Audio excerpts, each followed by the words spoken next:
Bienvenidos y bienvenidas a esta videoclase de Gramática de la Lengua Española 2. En esta ocasión vamos a trabajar con el texto de José Manuel González Calvo, que nos presenta el concepto de oración en su texto titulado En torno al concepto de oración.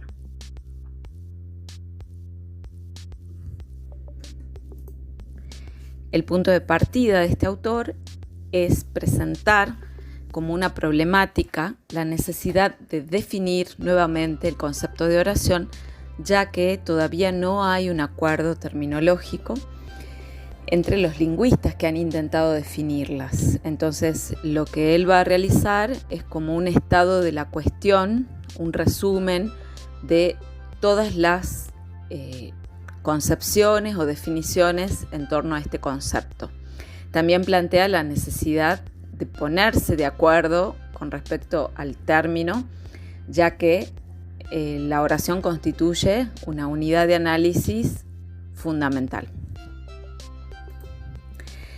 De esta manera nos habla de una pluralidad de enfoques y organiza distintas definiciones dadas por distintos lingüistas en distintos tiempos, distintas épocas, en tres puntos de vista: el punto de vista semántico, el punto de vista formal y el punto de vista mixto. El punto de vista semántico está organizado a su vez en tres tipos de definiciones: las que consideran que la oración es la expresión de un juicio, las que consideran que la oración debe tener sentido completo y las que consideran que en la oración se manifiestan las representaciones del alma del hablante.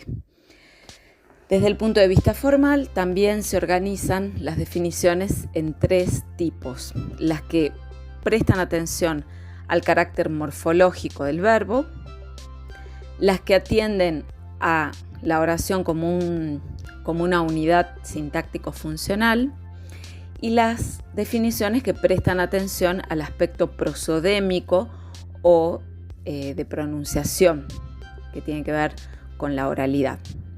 Y finalmente tenemos el punto de vista mixto, donde se van combinando estas distintas opciones que se analizan anteriormente. Entonces vamos a ir viendo una por una según lo plantea este autor. Desde el punto de vista semántico teníamos aquellas concepciones que plantean que la oración manifiesta un pensamiento completo o expresa un juicio. Se trata de concepciones psicologistas, semánticas, logicistas también, que luego vamos a ver la crítica que este autor realiza. Y acá tenemos dos tipos de definiciones vinculadas por este punto de vista semántico.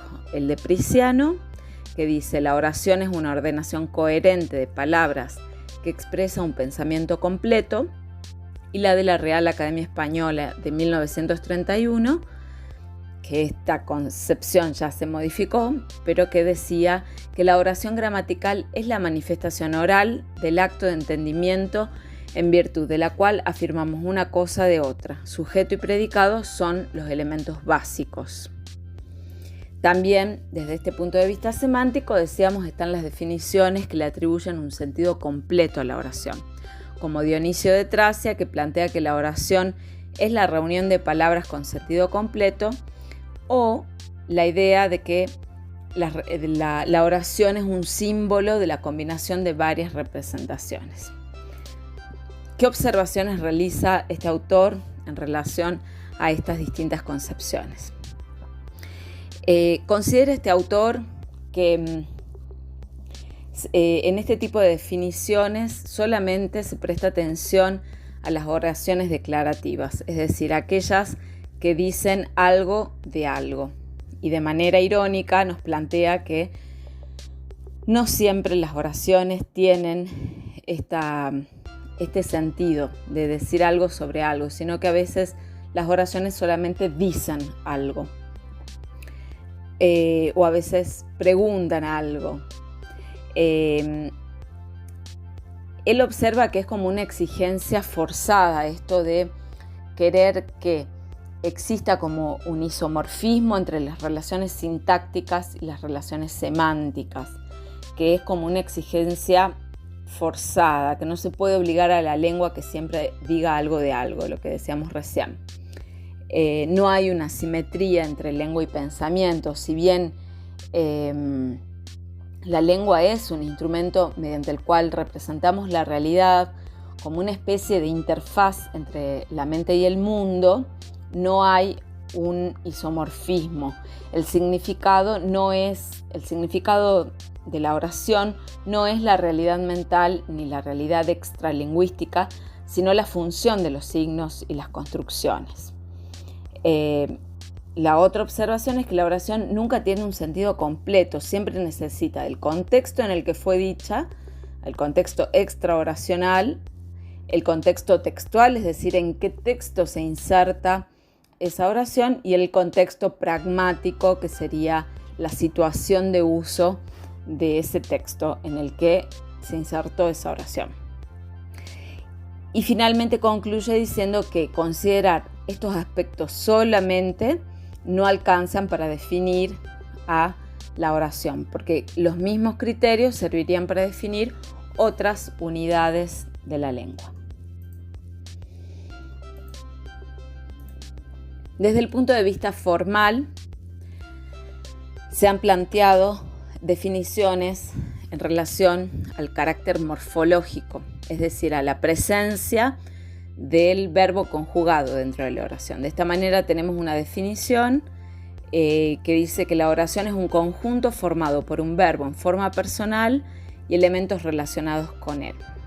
Bueno, las observaciones que González Calvo realiza sobre este concepto es que hay muchas oraciones que van a conformarse con verbos no conjugados, que pueden ser en infinitivo, en gerundio, participio, en ciertos contextos, oraciones sin verbo, por ejemplo las oraciones nominales que eliden el verbo, y entonces tenemos muchas oraciones sin el verbo conjugado, construidas con verboides o sin verbo directamente, y que sí son oraciones. Desde el punto de vista sintáctico-funcional, tenemos aquellas que combinan la estructura sujeto y predicado, o sintagma nominal y sintagma verbal, aquellas que dicen que la oración tiene que tener una independencia sintáctica, y aquellas que le atribuyen una función predicativa. Las que consideran que la oración sí o sí tiene que tener una estructura de sujeto predicado o sintagma nominal, sintagma verbal, plantean concepciones o definiciones como esta. Oración es la razón y sentido o habla concertada que se hace con nombre y verbo de un mismo número y persona. Esta definición la plantea Correas, y lo que dice González Calvo es que este es un criterio lógico que está combinando factores lingüísticos con la realidad extralingüística y que no son simétricos, lo mismo que planteábamos al comienzo. Que acá se está asociando clases de palabras, por ejemplo el verbo, con la función oracional que sería el predicado, o el sustantivo con la función de sujeto, y no siempre esas clases de palabras cumplen esa única función. Acá hay distintas definiciones que consideran aquellas formas anómalas de la oración, que en realidad no son anómalas, por eso está entre comillas. González Calvo considera que estas son oraciones que se usan continuamente, que son aquellas que no tienen verbo, o las también llamadas oraciones unimembres, ya sea que se presenten como construcciones verbales sin la presencia de un sujeto, o como construcciones nominales. Entonces tenemos la definición de la Real Academia Española, que considera que, por ejemplo, las oraciones impersonales, que son las que no puede reconocerse un sujeto, tiene el sujeto y está presente en la desinencia del verbo. Charles Bailey también habla de este tipo de oraciones impersonales, es decir, que tienen un verbo, pero no tienen un sujeto, que ese sujeto está indeterminado, pero que está presente en la desinencia verbal. Pottier considera que sí o sí tienen que tener un elemento nominal y otro verbal la oración, y que las oraciones impersonales tienen el sujeto en la tercera persona del singular que se manifiesta en el verbo. Y Alarcos, Llorach, distingue dos tipos de sujeto, el sujeto léxico y el sujeto gramatical, y que el sujeto léxico sería el que está expresado en alguna palabra y el sujeto gramatical el que se expresa en la desinencia del verbo cuando no aparece a través de una palabra. Luego tenemos al autor Navas Ruiz y al esbozo de la Real Academia Española. En el primer caso trabaja sobre las oraciones unimembres, que no las considera anómalas, y la Real Academia Española considera que las oraciones unimembres son oraciones y que abundan en el habla coloquial, por lo tanto son oraciones. ¿Qué observaciones realiza este autor, González Calvo, en relación a esta concepción del punto de vista formal, sintáctico, funcional de estructura sujeto-predicado? Que se está confundiendo el concepto de oración con un tipo oracional que sería la oración bimembre, que tiene sujeto y predicado. Que hay oraciones que no tienen ni sujeto ni predicado verbal y son oraciones, y no son oraciones anómalas, porque son muy vigentes, muy expresivas y muy arraigadas en nuestro idioma. Y que la estructura gramatical sujeto-predicado es un tipo de estructura que aparece en las oraciones, pero que no es el único, tampoco es el modelo único de oración. Después tenemos el punto de vista formal, que considera la independencia sintáctica. Y acá tenemos a Bloomfield, a Meillet y a Hockett con tres definiciones que lo que expresan es que la oración es una construcción que no necesita estar ligada a otras oraciones para constituirse como una unidad, que se bastan a sí mismas. Pero este autor, González Calvo, también va a hacer algún tipo de observaciones a estas definiciones. Va a aclarar que la independencia sintáctica acarrea la capacidad de aparecer aislada, que tanto una palabra que puede constituirse como una oración, lo que hemos llamado como salto de nivel, así como el sintagma sujeto-predicado pueden constituirse como oraciones con independencia sintáctica. Y que la coordinación, que lo vamos a trabajar en la próxima clase, sería como un conjunto de oraciones, pero que se han puesto en un mismo nivel y por lo tanto hay una dependencia entre ellas. Luego tenemos esta concepción que también tiene que ver con el punto de vista formal, en donde se considera que la oración tiene que tener una función predicativa. Van Benist y Martinet, Sawadowski, Rojo y Gutiérrez Ordóñez consideran que siempre tiene que haber un predicado.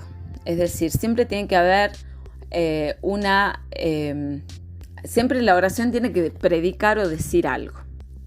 En este sentido, lo que plantea José Manuel González Calvo es que esto es correcto, ¿sí? Que la función de predicado es privativa de la oración, que siempre tiene que decir algo, tiene que transmitir algún mensaje, y que este criterio es un correlato del de independencia sintáctica, es decir, son dos criterios que sí pueden ser tenidos en cuenta conjuntamente para definir qué es la oración. Luego tenemos dentro del punto de vista formal el criterio prosodémico, que considera que puede estar formado por uno o más grupos fónicos, que comienza con una pausa y termina en otra, y que entre medio hay una curva de entonación propia, y que cada una de estas curvas de entonación tienen relación con la actitud del hablante al enunciar la oración. Las observaciones que plantea este autor es que, estas concepciones tienen en cuenta la curva de entonación, las pausas, pero considera que hay oraciones que se pueden pronunciar sin ninguna curva melódica y que igual pueden ser reconocidas como oración. Entonces, que este criterio describe, pero no ayuda a definir, y que sí es útil para definir la actitud del hablante. Luego tenemos el punto de vista mixto, que va combinando estas distintas opciones que hemos visto para definir, la del sentido completo más la estructura de sujeto predicado, como estas dos definiciones que vemos en pantalla, de Andrés Bello, de Amado Alonso, Enríquez Ureña, que combinan estos dos criterios que ya hemos visto. Otra opción es la del sentido completo más estructura con verbo conjugado, como esta definición que leemos de Gil y Gaya. Otra combinación posible de este punto de vista mixto es combinar la independencia sintáctica más la entonación, tal como lo plantea Ofelia Kovacci, o, como lo plantea Jespersen, el sentido completo más la independencia sintáctica. También tenemos la opción que plantea Rojo de combinar el sentido completo más la independencia sintáctica más la función predicativa. Luego tenemos las definiciones que combinan la independencia sintáctica más la función predicativa.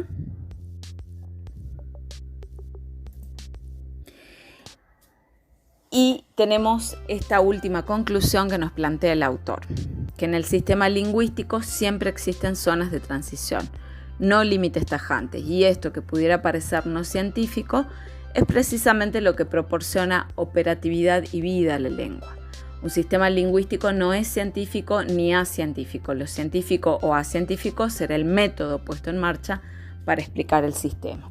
Con esta frase cerramos esta clase para dar cuenta de esta diversidad que tiene que ver con la complejidad de esta producción social, humana, que es la lengua, histórica, cultural, y que va transmutando, cambiando en relación a nuestras necesidades comunicacionales y expresivas, y que siempre hay zonas grises, zonas no definidas, zonas problemáticas que plantean distintas ideas desde el campo de la lingüística, y que sin embargo reflexionar en torno a ellas nos permite enriquecer nuestro conocimiento acerca de este instrumento que tenemos, que es nuestro idioma. Espero que esta clase les haya servido.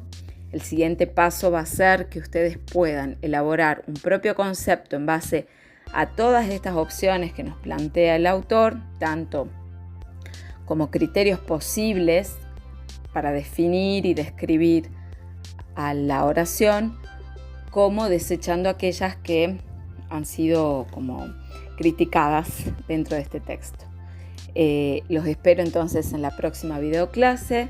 Les mando un gran saludo. Hasta pronto.